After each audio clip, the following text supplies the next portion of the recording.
we are in India. Research is hardly sponsored, and you have to do it on your own money, and probably that makes it very real and authentic, and it's about application. There is no chances to, I mean, you want to find a solution. You don't want to waste money because it's your own money you're putting in the research. So yeah, Arun, my partner and my co-founder, was actually working with chemicals earlier before he got into this, and then he actually understood. He is a person who's close to nature, and our source, both me and Arun, we come from that we are close to nature, and what harms nature disturbs us. So his reason to know what chemicals can do to the water, and he's in Ahmedabad. You know that Ahmedabad is the city, the hub of textile processing, is what triggered him into seeing like what can be done. So he started his journey with recycling the waste of textile industry so that it does not go in the water. The idea was to prevent this waste to go into water. That time he was not thinking about dyes, anything. So it was just about how can this effluent, which is very toxic, will not go into water. And he tried to recycle, but he saw that whatever product he would make, it would still end up creating more effluent, and it would still be more toxic. And then he figured out that okay, he found out that there's a way to actually do this thing naturally. Now imagine, natural dyeing has been there ever since man discovered colors, and chemical dyeing is in fact just 150 years old. But in this 150 years, a whole memory of natural dyeing has gone away. Whenever we think about color, I mean, we think about chemical dyes. We don't know that there was a thing called natural dyes existing. Besides, say, maybe you're studying archaeology and you're researching, so you would know, but normal people do not know about this, or did not know a few years back. Now it's a little different thing. I think the rage of natural dyes and everything natural is really coming up. But at that time, say 20 years back, I'm talking about, he did not know about natural colors like any normal person. And then when he found that this was already there, it was always done this way, he was that, okay, then fantastic, I can learn and I can apply. And his idea was to not, he was not a natural dyer, or he was not coming from craft. He was an entrepreneur, and he was thinking about water. So if a person works with small amount of natural dyeing at any level, then you can really not bring any impact on the water or any part of ecology. The thing is that the maximum effluent is coming from big textile industries. So he thought that the change has to be in the industrial level, not at hand level. Hand level is already continuing, but people don't know, people don't have access, and you don't pollute that much of water that an industry does. So he wanted to apply this knowledge of the traditional process of natural dyeing into industrial scale, how to bring impact. And he did go to a lot of teachers. First of all, it was very difficult to find a teacher because nobody was doing natural dyeing, and some people that he found, like there were these Rangres, the Muslim people who used to do dyeing earlier, had stopped doing natural dyeing now, because they said the children are not interested and they don't think this is the way forward. Nobody's asking for it. He really wanted, so this elderly gentleman, to teach him. And he said there's no point in learning, I mean, nobody's going to apply it. And even when he started teaching, he was not very comfortable to share everything. And when Arun shared that he wants to do this process industrially, then he went completely, like, this is not, you're not the right person, and this is not what you should do with it. So a lot of handicraft and natural dyers, they can't think about industrial application, and they feel like it is something very evil, and you should not do it, and we should not change the craft. But it's not about changing the craft. That place that craft has in natural dyes is very sacred, and it's going to be as special as hand weaving or any handcraft. But that natural dyeing should not come into industry, and it's going to affect their work, is not, it's probably a very narrow thinking, a small thinking. I think and in a way it is actually logical, because everything which is pure, sacred and natural also tends to get polluted when it goes out in the market. That's also there. So probably they wanted to protect the knowledge. So I mean, it's not that they were doing something good or bad, but it's just that there is this dichotomy, because anything when you open up, there will be corruption in it, there will be wrong use of every good thing, but still there is a need to take this challenge and to go forward. That's what I think drove Arun to try this industrial application. So with his half-baked knowledge from the people, whatever he could get, he was not ready to complete his training. Like the gentleman was not ready to teach anymore.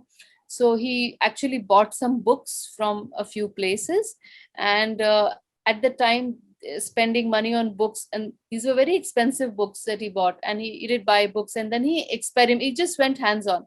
He did not wait for anything, because there was just a desire to see of what can be done with it. So he started work from his kitchen with his wife, and then slowly he brought it to a lab process and started to see how it could be done on machines. So these 15 years, I mean, 15 years of his journey was to dye a fabric on machine process, and that he saw a lot of failures, but he is here now. He can dye thousands of meters with natural colors on industrial textile machines. I don't know if you're aware, but these machines are like jigger machine, soft flow machine. All these machines that dye fabrics with chemical dyes can actually be used to do with natural dyes. Now, this was a very, but it is not as simple as chemical dyes. So the process is still needs a little, it's actually natural dyes cannot be done without experience. So it's not something which anybody can teach you and you go and you start doing it. You need to form your own experiences and your instinct, and you have to be very mindful in what's happening, because natural colors are very, very interactive. They change on slight change in pH, on slight change in temperature, on moisture, on water, so many things. So the variables are so many that you can't really control, and the process is natural. So by the name of it, it is going to change from time to time, season to season, material to material, and water to water. So these were some things that he was mastering in these 15 years. Not only did he manage to do the industrial scale dyeing, and he is a pioneer in India actually, and maybe in the world, I don't know, to be able to do such large scale dyeing. So you will find a lot of companies who actually manufacture or extract natural colors and they sell it. But if you ask someone, can you dye for me thousands of meters? I don't think anybody can give you that answer yet. So that is what he actually did. And he did not do it on just fabrics. So he tried to do it on a variety of fabrics to cover all segments of textile. So towels, innerwear fabric, normal fabrics, woven fabrics, yarns, dobby. I mean, you name it, the different kinds of weaves. So he tried to create a dyeing and create products to just check if it works on all kinds of products, textile products, from bed sheets to towels to innerwear to fabrics to garments, and he could do it everywhere. So that was his 15 years of working. And then after that, he actually thought that, okay, now it's time to probably standardize these colors, because these, so yeah, natural colors do not work on a single basis. Like you can't take one herb and color with it. They need to be a combination of herbs to cover a lot of properties, like the fugitiveness, the light fastness, wet fastness, maybe enhancing the color, maybe fixing the color. There are so many things into it, right? So this whole combination of herbs is what is the master, I think, the skill of people who do natural dyes, and they don't really reveal that to anyone. They can teach you how to take out colors and you can apply, and then you will see, oh, but it is not color fast, oh, but it's not light fast, but it has this issue, that issue. So the whole combination of lot of herbs and lot of different plant materials is what makes natural dye successful, and that only a person with experience knows how much and what to add and what to do. And that is one of the things. Second thing is that natural dyes can also be using toxic metals, heavy metals, and chemical fixers as well. So Nowadays, natural dyeing, which you see around, which are very cheap fabrics, which are being sold as vegetable dyed fabrics, if you go and ask them what is the fixer that they are using, they will tell you it's all chemical fixers, because they say otherwise the colors won't be bright, otherwise the color won't be fast. So that is the point lost. Yes, the color is definitely natural, but it is not ecological because you are adding a chemical fixer. So I'm going to come back here and say that we are not natural dyers. We are more of ecologists. We are looking at natural dye as a solution to not polluting water. If today natural dyes become a problem, we will probably look at something else. But the idea is, how can we remain in harmony with our air, soil, water? That is what drives us. And right now, natural dye seems to be the best way in terms of color application. So Arun has not been using any heavy metal or chemical fixers with their natural colors. And the mordants or the fixers that we use, so you can't do it with completely plant based mordants only, though you do find some plants which are fixers as well. For example, hartaki. So harda is a very common fixer as well. But you also need alum, you need iron. So alum and iron are two very commonly used mordants or minerals in natural dyes, and they are not harmful because the kind of quantity they are used in is not harmful for the soil and water. Why is that? Is because our soil naturally has lot of content of alum and iron in it. If you pick up soil and you check, you will find alum and iron. So nature knows how to digest it.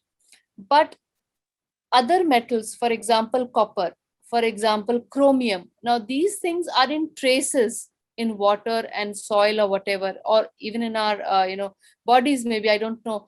So when you increase that quantity of chromium or say copper in a natural dye to get your desired result, which is not uncommon. Chromium is very, very commonly used with dyes. Copper is also commonly used. That increases the toxicity level, because here in the soil and water it was traces, and now because you're doing bulk dyeing or big quantities of dyeing, you're increasing the thing. So that is where you have to be very careful. Again, if you're doing a natural dyeing on a very, very small scale, it does not matter. That little bit of copper will not harm. But again, we're talking about, so the thing to remember is, what is the quantum, what is the quantity. If we are talking about natural dye application on clothes, we know that it is a world of fast fashion. We know that we are making lot of clothes. If we are making lot of clothes, then your choice of material, whether it is natural or it is man-made, it has to be something which will not going to pollute the water in the ultimate thing. I mean, soil is not so much of a problem as water. Water is a direct impact taker of chemical textiles or any kind of textiles. Soil, yes, in terms of landfills, when you throw your garment away, if they are chemical dyed, they will leach, contents into the soil, and they don't get degraded if they are polyester. So those are problems with soil, but water is what we need to be concerned about when it's about dyeing, because you're using water, and in that water you're giving out a lot of chemicals, and things. So coming back to it, we always check whether our raw material is biodegradable, number one. Number two, if it is toxic or not, if it is going to change the pH of soil and water from normal to something else, is what we check. If these two are okay, we are okay to use anything from nature or even man-made. We are not against man-made. A lot of synthetic compounds from natural things, and everything ultimately comes from nature. But if you mutate them and if you make them biodegradable, if you make them something which will not biodegrade, like plastic also did not come from another planet, it came from our planet. So the source is natural, and it is biodegradable in 500 years. But we need to know that the biodegradability should be measured in terms of how fast it can biodegrade. If something takes 1 month, 2 months to biodegrade, it's fine. If something takes 500 years, it's not fine. If something, when it degrades, it's going to leach out toxins in the soil, it's not fine. If something which biodegrades and becomes natural again, like compost, it's fine. So all these things are, I think, are pointers for choosing what we choose to make our dyes and what we give in the workshop as well. So all this research work has already been done, and that is what we are trying to carry to people through Color Ashram.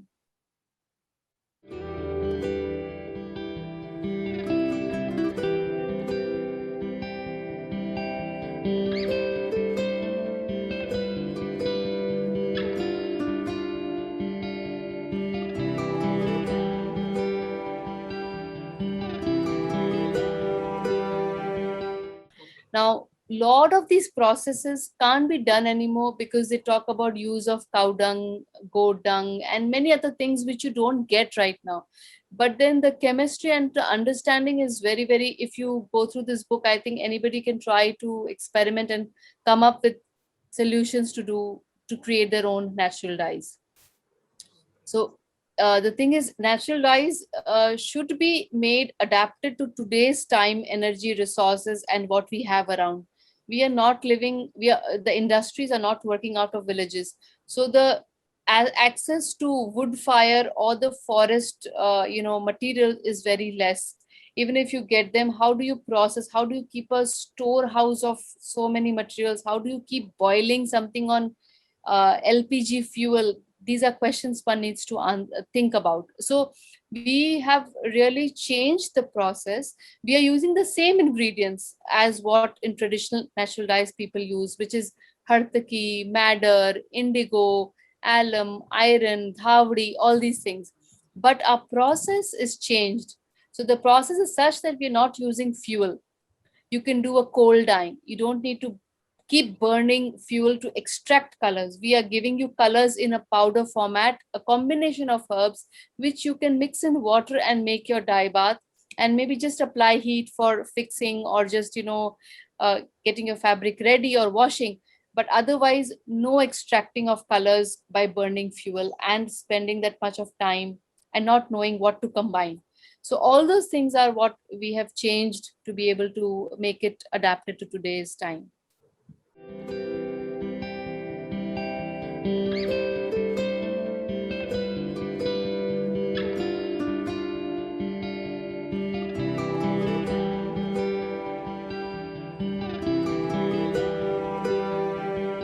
To start with, cotton is a very sustainable fabric, a beautiful natural fabric, but cotton uses 25% of world's pesticides, and that too BT cotton, because it is not indigenous cotton. So any cotton, and it was the American cotton variety is what we have been growing and using, and that's 95% of maybe cotton right now in India is that. I may not be exactly right with the figures, but it is above 90%. So that variety needs irrigation, a lot of water. That variety needs pesticide, and so pesticides are a big point of pollution as far as that goes. So that is why this whole change to organic cotton. Now the government is also telling everybody to grow organic cotton, because now we have run out of fertility of lands. After so much of use of pesticide, the lands are becoming infertile and they're not able to produce anymore. So now government is saying, okay, now let's go back to like organic way of doing things. So organic cotton is a better choice as a consumer if you want to know. Then natural fibers or any man-made sustainable fiber is okay, not polyesters. Polyesters are like plastic. If they don't, so the way to test, I would say, is if something does not change in your wardrobe and you're wearing, you should be worried, because in nature everything changes and ages and dies. If something is plastic, it will not change. You take a polyester t-shirt for 20 years, it will remain like that. But what does that mean? That when you throw it in the soil, also for 500 years, it will remain like that. And it will rather leach out the chemical dyes which have been used to make it. So the thing is, you should be okay with things changing, aging, and dying. That is a beautiful cycle of nature. And that should be actually, considered to be good rather than having something which will not change. So yeah, no polyester or no, I think plastic based, petroleum based fabrics. In man-made, there are some fabrics which are made out of cellulose, like modal, like I think even rayon. So those fabrics which are man-made, you have to understand what are they made out of. If they are from petroleum byproducts, bad. If they are from cellulose, they might be good. But there is a rage now to use bamboo fiber and other fibers and many kinds of fiber. Here also there is a word of caution. If you take out the fiber from bamboo but you use a lot of chemicals to be able to make that fiber, there has to be thought given into it. Now these are things that consumer will never know. These are things which are responsibility of a designer or the brand, because they know how the fabric is getting made. They can find this out. For a consumer it's difficult. For a consumer, if you say it's bamboo, he or she is very happy. But a designer knows that so much of chemicals were used to make this bamboo fiber, then is it worth it? So that process of making the fabric, how much of chemicals are being used is important. How much of pesticide is being used, that's important. So right now there is a revival of desi cotton, the indigenous cotton, which is great, which is rain fed, which does not need pesticide. It's a hardy crop. So if you can, and there are a lot of brands which are making this, so that will be an excellent buy. And it ages beautifully. It becomes more and more comfortable as you wear it. So this is about the growing, say where the source of fiber is, say if it's cotton or it's man-made or it's bamboo or whatever. Second thing is in the processing. So when the yarn is getting woven into fabric, lot of starch is used, and we can't do anything about it, but the starch goes into ocean water, river water, and it causes eutrophication. The starch causes algae blooms, and algae blooms cut off the oxygen supply to the organisms in the ocean and the soil and the water. So a simple thing like starch can also actually cause so much of problem. So I mean, and people generally, the problem with pesticides and say thing like starch also is that the problem would not be there if we use it in the right quantity. But we are I'd like to say that we are Indians, we don't know how much to use, and we think that if something is good, more of it may be very very good. Or we don't have those, we don't have proper training of people who use these chemicals. These things are made in a lab by doctors and researchers and in a very very controlled environment. But when it comes to the application, people who are using, not enough training is given to them, not even safety equipment is given to them. So the thing is that anything, abuse is bad and use may not be so bad. Okay, so we have to think in those terms when we think about what's going wrong. And these are not questions which whose answers are easy to get, but these are things we can think and know about. So yeah, even a thing like starch can cause a climatic problem like eutrophication. So then when the fabric is made in the machines, after that the bleaching and scarring happens, which is cleaning. There a lot of chemicals are of course used. We are doing bleaching in a different process with eco-friendly enzymes, but commercially bleaching is a very very dirty thing. It's a dirty process to do. And the white, which we all are, so we think it's pure. White is actually very toxic because there is an optical white color which is used on fabrics, and because we want so much of white, more and more bleach is used. So this whole concept of white is good is not, white is bleach, if you can really think about that. And then yeah, and then the colors. So we have a huge range of colors available in chemical dyes. There are direct colors, then there are azo-free colors, and then there are dispersed colors. There is a lot of varieties. The cheaper the colors, the more toxic they are. So a good company will not use the cheap colors, but the clothes which are sold at say really really low cost, they use really really bad colors which are not even fixed properly, which are not azo free.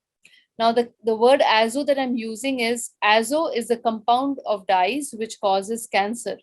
And so it was banned some years back by Germany, and then the whole world banned it. So if today India, if you're exporting something to any country, you can't use azo dyes. But locally in India, when things are getting made, as azo dyes are being used because it is cheaper to use that.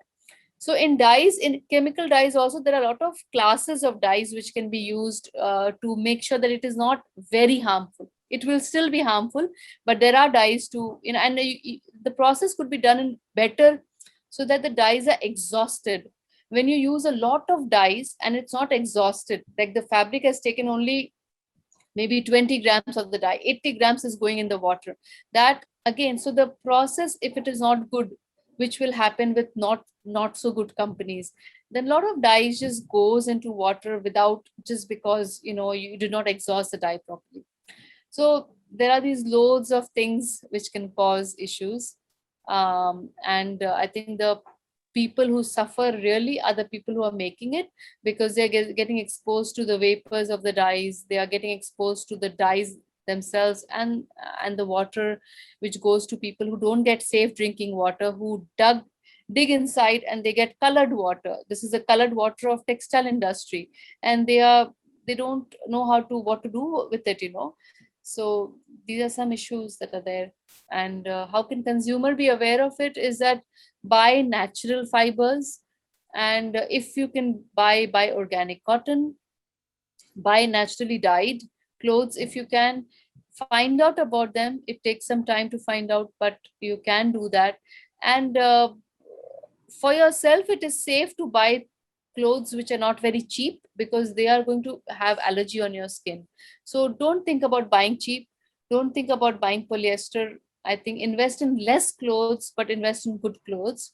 And definitely buy from conscious brands so that they are also encouraged to make more clothes. Right. So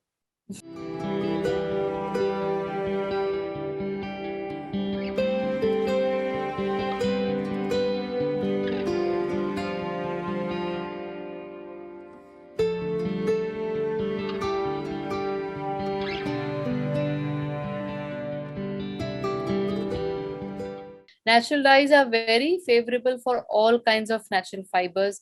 In fact, wool and silk have better affinity for natural dyes than cotton. Some other fibers also may have more affinity than cotton. Cotton is the most difficult to dye with natural colors. If you look over, so we had this student who was from Germany, and she said that she found tried to find out everywhere in Germany to do natural dyeing on cotton, and she did not find a solution. And she came to us from Germany. She came to ColorAshram. She did a course. She was very happy, and she said, okay, so many colors can be actually dyed on cotton. So mostly people are doing natural dyeing on silk and wool, because cotton is very, very problematic to dye with. Yeah. And it needs an experienced dyer to dye a good cotton. Yeah. And in fact, khadi has the best affinity. So hand woven fabrics, like the fibers which have been less processed, like less chemicals have been used to get some finishes on them, they are more easy to absorb this thing, the natural dyes. Yeah.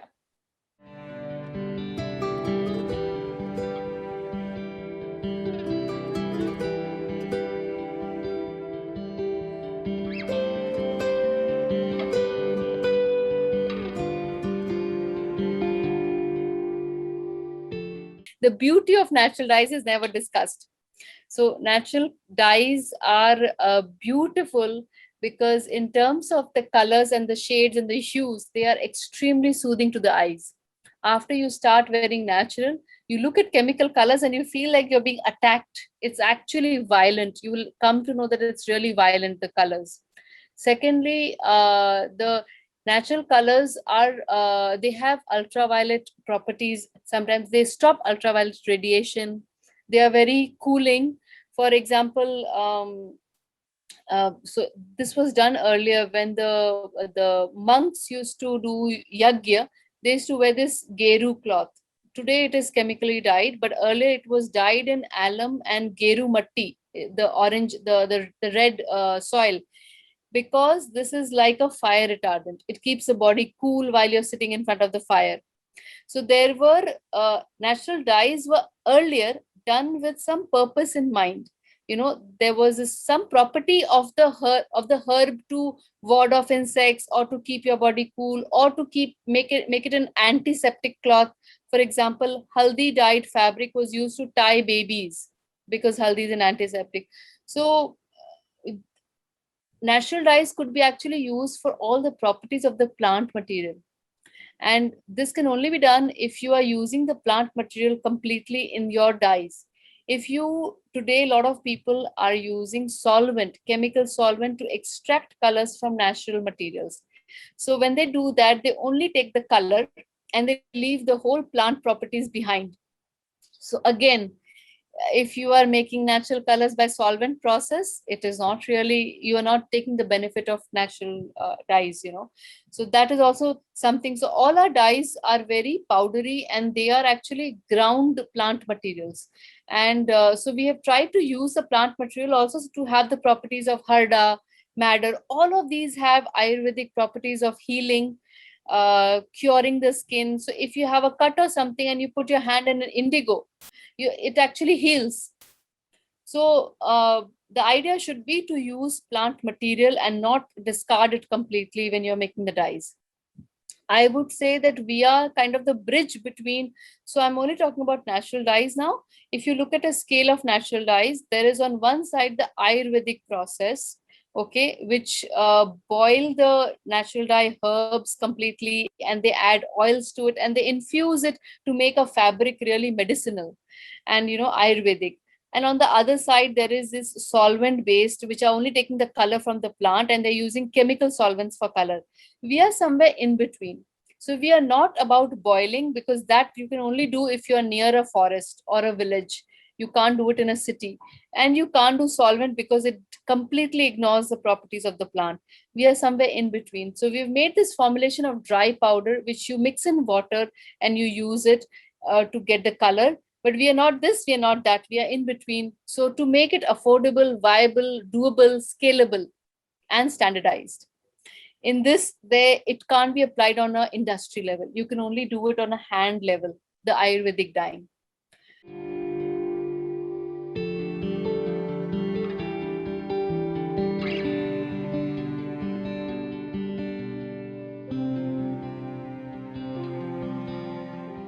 Rural today follows the city. Even if they have access to cotton, they will wear polyester because they see it on the screen, and the media tells that that is cool. I have often questioned when I used to go to, say, weaving villages and all that, and I used to see the family weaves beautiful sarees, but the woman is wearing a polyester saree. I'm like, why is she not wearing your woven saree? And so that mentality that this is only meant for sale and it is not meant for us is one thing. Secondly, they follow the city, they follow what is the trend. And if the H&M is selling polyester, I think polyester is cool for everyone, they think. So those things are there. Secondly, the cost would really come down for as such on an actual basis if it is done industrially. Till industrial application happens, the cost will always be high. A handmade product can never become cheap unless you are making it for yourself. If you are selling it, you put your value, your labor, your time into it, and the cost really shoots up.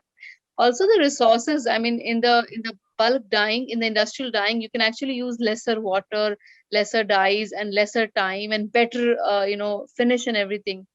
So those things are there. And I think everything has to percolate from top to bottom. It will never be in the bottom first.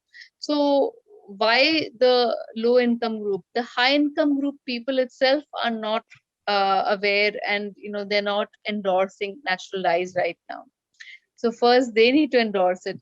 And for them, I think, for them to change, the designers have to change. The designers have to put it out. If faded jeans could become so trendy, what is wrong with the fading natural dye? And it is so, it's the mindset. The people who have the power, who influence the designers, the brands, these people, they have to take the lead here, because everybody follows them. That is one thing. Second thing, I feel that the consumer awareness itself could happen. And that was one of the reasons why we coined this term called color re-evolution. which is a movement we hope to kick off in some time, where general people spread the awareness about natural colors and the problem with synthetic colors, so that the consumer becomes aware. We feel that if the consumer is ready, the brands will change. It's also a demand supply thing. If you demand it, they will change. They will do anything to lure the customers and to sell something to the customers. But the customers are not demanding. Like earlier, like 10 years back, when I was talking to some big companies and I was telling them that, you can use natural dyes, we can tell you the process to use it. And they said, no, the consumer is not asking for it. Why should we even think about it? So they will never change till there's a demand. The big manufacturers I'm talking about. And big manufacturers will only change if the brand and the designer, and in the fashion world, that somebody startles and they say that this is a new trend, then manufacturers will change. So these are the two things I feel can drive the change. And if there is a demand going up, the cost will automatically come down. More people also doing it, not just few people. Like if more industries start using it, there'll be lesser and lesser competition and there'll be more availability. So yeah.